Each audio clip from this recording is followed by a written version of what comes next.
when we met, you talked about you would like to be a little, you entered the game +3 in turnovers. You'd like that to be a little higher, and that held true yesterday. Yeah, we're certainly hoping that it's something we can build on weekly because it really is one of the most important stats, if not the most important, when it comes to winning and losing. So it was a real factor in the game yesterday. Our defense forced a couple of takeaways, and it was good for us to come up with the ball in both cases, obviously, and then to convert those to points is even more important. And that last fumble and fumble recovery giving us the insurance points that was a real big play and big sequence in the game.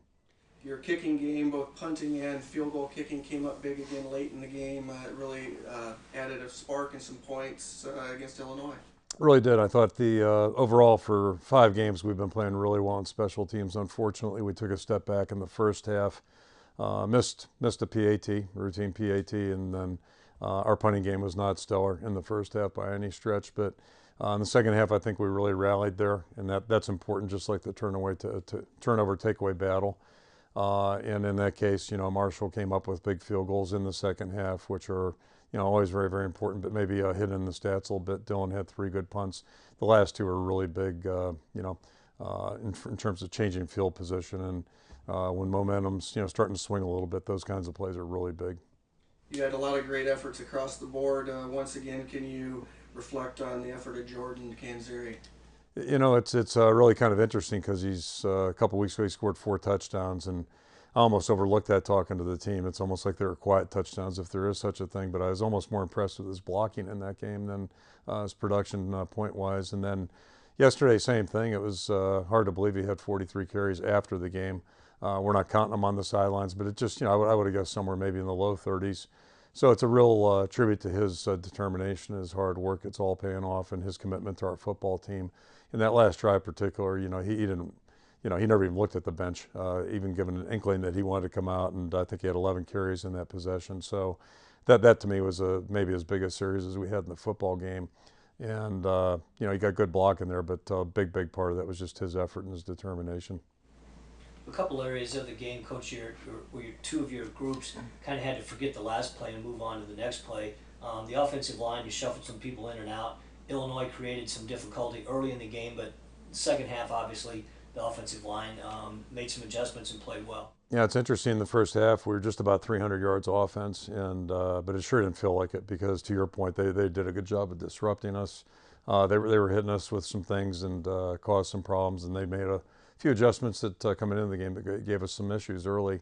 Yeah, and then on top of that, we did have some injuries and what have you, but the guys settled down and really played well in that second half. And it's been a fluid process with Boone Myers coming out a while ago. Jordan Walsh came out a little bit yesterday, and then Ike Bacher had to come out of the game. So a lot of guys moving around, filling the voids. And James Daniels, our freshman, ended up playing right tackle for the rest of the second half. And the guys just hung in there, really did a good job in that second half. Again, the performance, especially in the fourth quarter, is really critical to our success yesterday.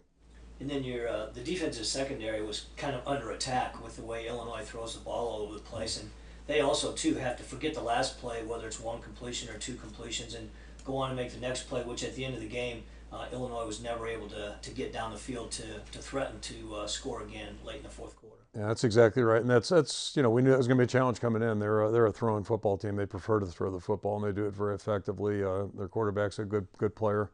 The receivers are very capable and very talented, and that we saw that last week. So they made some plays during the course of the game, and not that you want that to happen, but you realize it could happen. And the ability to bounce back and play better as you go along is certainly critical. And some of those were just really well executed balls and nice catches. So that's part of football, but you got to bounce back, keep playing. And again, as the game went on, I think our defense really anchored down and did a good job of getting it done. And as you move forward now at Northwestern this week, your second-ranked opponent in 3 weeks, and again, like Illinois, you have to throw out last year's game and look at the Northwestern team this year and how well they're playing. I think that's really true. Go back to last year with Illinois. They were not a very good football team. The day we played them, it was their 10th game, our 10th game.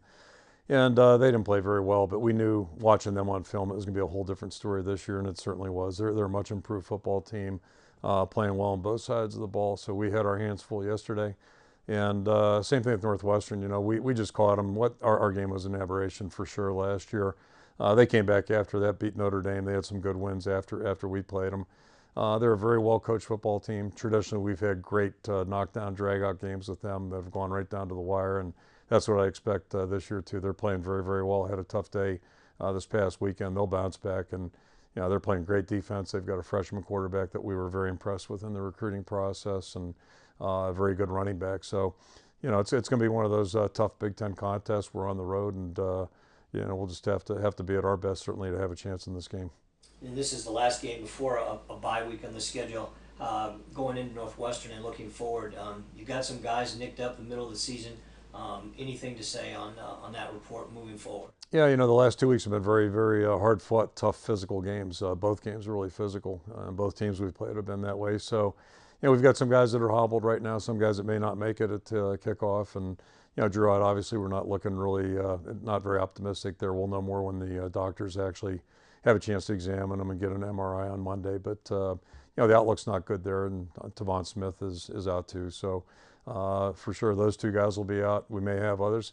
But that's football, and a lot of teams have injured players. So, you have to fight through it, and other guys have to step up. I thought that was one of the highlights yesterday in the ball game. A guy like Parker Hesse jumping in there, James Daniels. And, those things are going to happen during the course of the season, and how you can adjust to those kinds of bumps in the road. That's really going to be paramount to how a team does at the end of the year. There he whips him over to his back. Thomas Gilman lets him fall.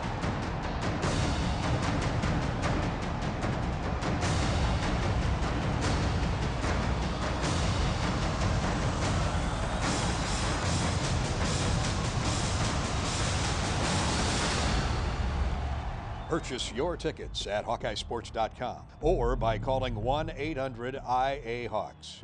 The Grapple on the Gridiron.